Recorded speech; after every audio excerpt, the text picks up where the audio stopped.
when I was invited to do this, I wanted to bring together both personal and educational experiences because I've seen servant leadership play out in both of those things. And today, one of the examples I'm going to use is my mother. And one of the great things about this is her birthday. So that's a very good topic and a great way to honor her while I'm here today.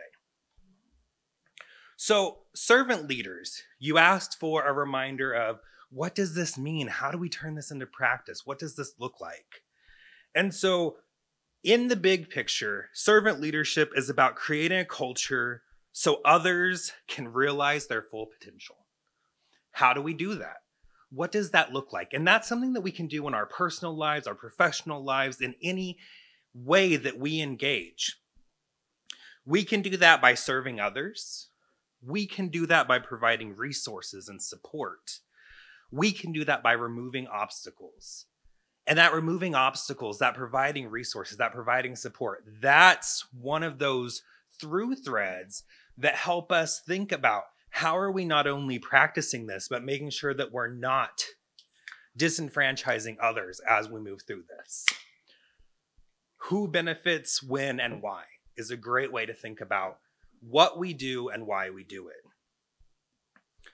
Some other ways that we can practice servant leadership: by empowering others.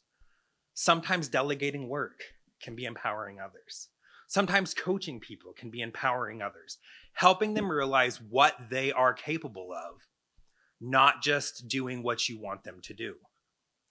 Demonstrating humility and empathy, and I'll come back to this because humility and empathy are so important. Empathy especially. Empathy is not endorsement. There's a TED Talk out there that talks about engaging with people who we strongly disagree with, who may have said negative things to us, but trying to understand their perspective and learning from them. That can humanize that experience. It's difficult. It is not easy. It can be emotional. It can be draining, but it's important. And demonstrating ethical leadership, character, and stewardship. If you remember when you walked in, you saw a poster that had different things that were describing the elements of servant leadership. Today, we've heard that servant leadership is about community. It's about listening. There's a great book called Listen Very Loud, and that book I love. It's about student affairs, because that's my background before I ended up in academic affairs. And the book, it may sound very strange. Listen very loud. How do you listen very loud? What does that mean? The book talks about how this father was in the car with his child, and the child was talking, and the father said, "I'm listening." But the child said, "You're not listening very loud." So his entire book is reflecting on what does it mean to listen very loud? To listen very loud, we're listening not to respond, but to understand. And that's something that we heard today. So you can find servant leadership in so many different situations. So let me go back to my mother. My mother didn't have a high school education. I was the first in my family to go to college, first in my family to earn a PhD. But what I learned from my mother was how to treat others, how to engage with them. If I'm expecting something from them, I am there with them. No matter if it is something vacuuming the entrepreneurial space at MSOE, because it needs done. And we want to show students that we care about our environment. Or, as I will probably do this weekend, picking up a shift at Groman Tower because the students want their time off and I'm going to be there anyway. So I'm helping them not have to be there, providing that space for them to relax, to recharge.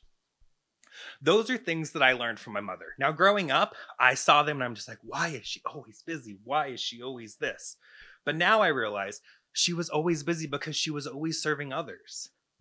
And here I stand today in much the same way.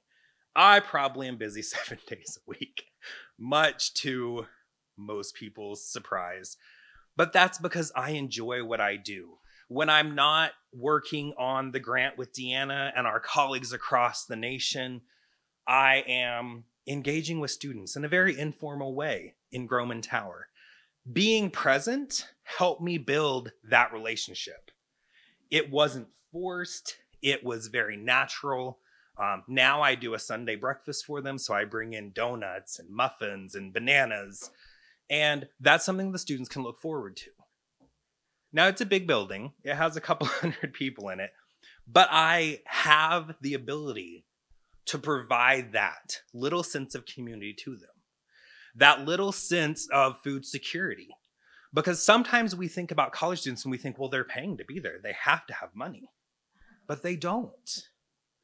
So those are things that I learned from my mom. Providing for others when you can. And I think that that is a key piece of servant leadership. And it's not making sure that every person who takes a donut or takes a banana is that person who needs it. Because maybe need looks different. And that's where empathy comes in.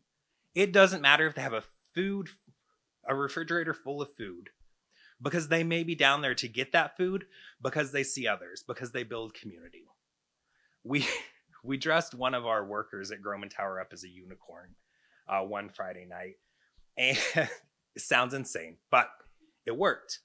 One of the students came in, saw Keller dressed as a unicorn, immediately went up to his room, dressed as a Teletubby, and came back down.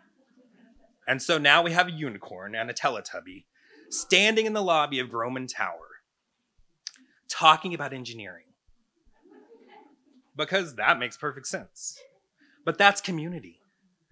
And so those things are really important. We need to provide that space. And that's some of the ways that we can do it.